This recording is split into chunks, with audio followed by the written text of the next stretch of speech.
নমস্কার, মুখোপাধ্যায় কনস্ট্রাকশনের আরেকটা ভিডিওতে আপনাদের সকলকে স্বাগত জানাই। আমি ইঞ্জিনিয়ার দেবরাজ মুখার্জি। আজকে যে বিষয়টা নিয়ে কথা বলবো সেটা হচ্ছে এই যে প্রচণ্ড বৃষ্টি চলছে বাইরে, এই বৃষ্টি চলাকালীন আপনারা যারা বিল্ডিং কনস্ট্রাকশনের কাজ করছেন বা যারা রোড কনস্ট্রাকশনের কাজ করছেন, দুজনেরই ক্ষেত্রেই মেনলি প্রযোজ্য। অর্থাৎ আমি সেখানে সেই স্ল্যাব কাস্টিং এর কথা বলছি, যেটা এক্সপোজ টু আপনার নেচার, অর্থাৎ পরিবেশের কাছে মুক্ত, অর্থাৎ ছাদ বা রাস্তার ক্ষেত্রে টোটাল রাস্তার কংক্রিট সারফেসটাই এটা ওপেন টু স্কাই।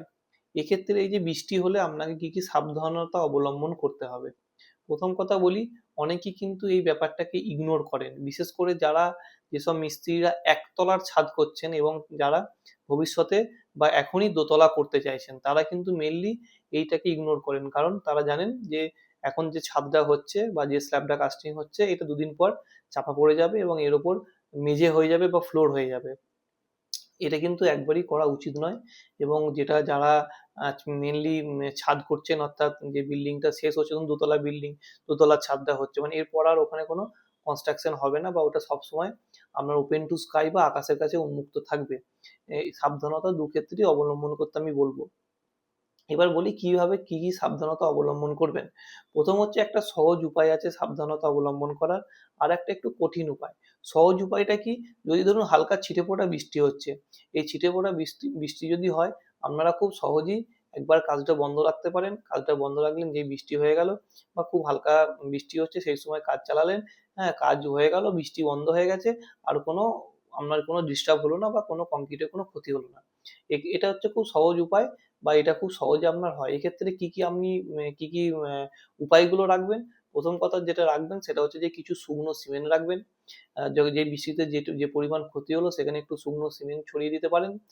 দ্বিতীয় জিনিস আপনি কি করতে পারেন, ছোটখাটো একটা তিরপল আপনি রাখলেন, বৃষ্টি সময় ঢাকা দিলেন, যেই বৃষ্টি বন্ধ হয়ে গেল আপনি সেই তিরপলটাকে সরিয়ে নিতে পারেন বা পলিথিনটাকে আপনি সরিয়ে নিলেন। এবার যেটুকু ক্ষতি হলো আপনি মিস্ত্রিরা তখন সেই সময় তো রইলো, তারা একটু দেখবেন ঠিকঠাক করে দেবে, আপনার ছাদটা বা ঢালাইটা কমপ্লিট হয়ে গেল।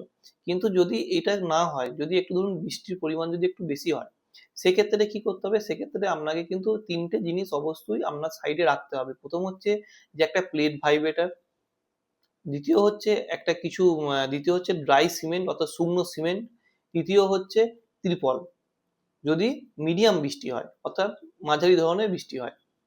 সেক্ষেত্রে আপনি কি করবেন, যে কনস্ট্রাকশনটা আপনার হয়ে গেছে তার উপর আপনি প্রথমে তিরপল চাপা দিলেন, যেহেতু প্রচুর বৃষ্টি হচ্ছে সেক্ষেত্রে পর্যাপ্ত পরিমাণে তিরপল অথবা ঢালাইয়ের যে পলিথিনগুলো থাকে নিজের পক্ষে, সেইগুলো দিয়েও কিন্তু আপনাকে ওখানটা গোটাটাকে কভার করতে হবে।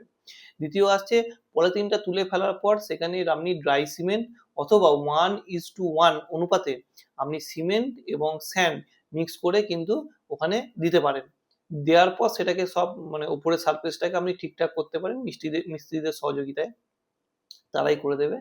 তৃতীয় তৃতীয় হচ্ছে আপনাকে কিন্তু সেখানে টোটাল যে আপনার মিক্সিং যে অ্যাডমিক্সচার যেগুলো রয়েছে ওয়াটার প্রুফিং এর ক্ষেত্রে, সেক্ষেত্রে উপরের লেয়ারটাতে কিন্তু আপনারা অবশ্যই ওয়াটার প্রুফিং এর লেয়ারটা দিয়ে এই যে সিমেন্টটা দেবেন, ড্রাই সিমেন্ট বা 1:1 অনুপাতে স্যান্ড এবং সিমেন্টের যে স্ল্যাব ইটা আপনি ওখানে দেবেন, সেটাতে কিন্তু ওটা আপনাকে ব্যবহার করতে হবে।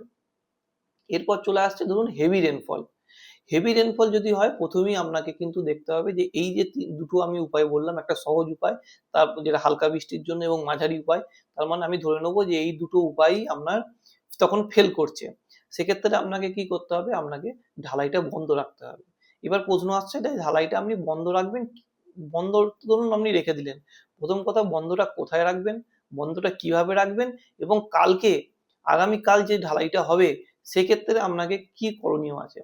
প্রথম কথা বলি যে ঢালাইটা আপনি কখন বন্ধ রাখবেন, যদি দেখেন একান্তই অতিরিক্ত বৃষ্টি হচ্ছে সেক্ষেত্রে ঢালাই বন্ধ রাখাই খুব গুরুত্বপূর্ণ বিষয় হবে।